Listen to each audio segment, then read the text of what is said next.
really sad. It almost made me cry. I still thinking about it. I get a little upset thinking about it because the kids, they knew everything they owned was gone. FEMA has been a very big disappointment. They cost a tremendous amount of money. It's very bureaucratic, and it's very slow. Other than that, we're very happy with them. Okay, and I think when there's a problem with the state, I think that problem should be taken care of by the state. That's what we have states for. You're watching The Big Deal. That was President Donald Trump back in January, floating the idea of dismantling the Federal Emergency Management Agency, which has the mission of helping people before, during, and after disasters. President Trump wants to shift the agency's duties to individual states. He made that comment while touring hurricane damage in North Carolina, one of 4 states that currently have open disaster zones, along with Kentucky, which saw significant flooding in February, and California, which is still reeling from historic wildfires. Natural disasters have become bigger and more frequent all around the world and across the U.S. So what would eliminating FEMA mean for the future of disaster recovery in our country? We'll explore that in a minute. But first, take a look at how one couple in North Carolina is coping just 6 months after falling in the disastrous path of Hurricane Helene. If the Cane River could talk, it would have many stories to tell. For nearly 25 years, Diane Merce has captured some of them from her deck overlooking the river. On the dark day when floodwaters from Helene took over this Yancey County stream.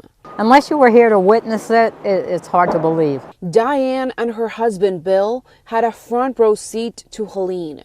By the end of the storm, we had no trees over there. 1 tree is left. The couple in their 70s welcomed a family of 6 from across the river to wait out the storm. It was raining on and off, and we spent time on the deck watching the river come up. And then the unimaginable happened. Their neighbor's log home lifted off its foundation and floated down the river along with their pickup truck. It was an unreal situation, and one that I hope I never have to see again. This moment is still ingrained in Bill's memory. The kids were crying. It was really sad. It almost made me cry. I still thinking about it. I get a little upset thinking about it because the kids, they knew everything they owned was gone. And the unreal moments didn't stop there. They saw a shipping container and caskets come down the raging river. The couple lost power and a way to communicate with anyone. They say part of the supporting bank their house sits on washed away. There was a landslide there. Helene also destroyed a portion of US 19W and their driveway. This aerial photo puts the damage into perspective. It was devastating to see this because from the top, we could not tell just how much was missing in the front of the home. Volunteers played a vital role following the storm, bringing them food and supplies. One group even walked over a mile and carried a generator up a steep incline. We could not have stayed in this house without them. Once progress was made on this highway, It feels good to see them working on it now. crews put poles and restored power 1 day shy of 4 months. We were very happy. The Merces, now both retired, are trying to move forward, hoping to fix the damage to their property next. We live on Social Security, and we can't possibly afford the kind of repairs that are going to be necessary. They're still counting their blessings. We made it out okay. I mean, we still had a house. A lot of people had no house. Stephanie Escobar, Spectrum News. Joining me now with more on this is Tim Boyum, a political anchor for Spectrum News 1 in Raleigh, North Carolina. And Tim, my friend, you've been down there on the ground. You've seen the agency's work in these hard-hit communities. What difference does it make when FEMA gets involved? Yeah, so early on, it's literally the essentials. They get sort of a $750 emergency fund that helps them get things like food and water and a toothbrush and toothpaste. I mean, literally essentials for these folks that their homes were literally swept away.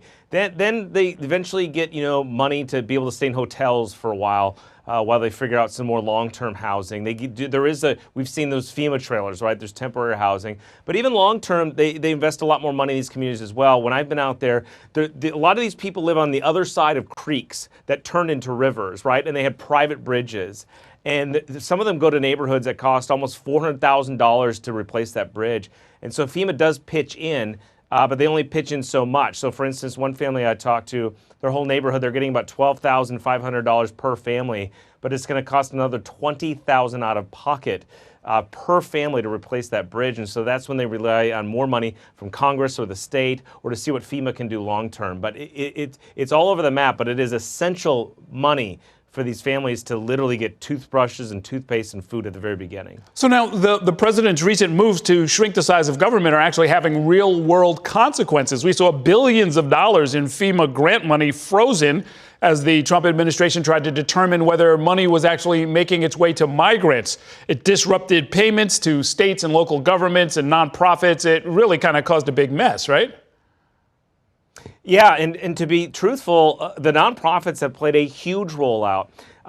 We just had a group of mayors that were up in Washington, D.C. this week begging for money because they still have not seen a single penny from the federal government. And so they are desperate for any kind of money. And some of these nonprofits are out there helping them rebuild some of these bridges or help them, putting up drywall in homes and doing all that help. And so when that happens, it's a huge problem. But also for these folks trying to get through FEMA, it's very difficult to get through the bureaucracy. And by the way, I ask people about what the bureaucracy is, and nobody can really kind of lay out what it is at this point, including people that are in government, but they know the money's not coming.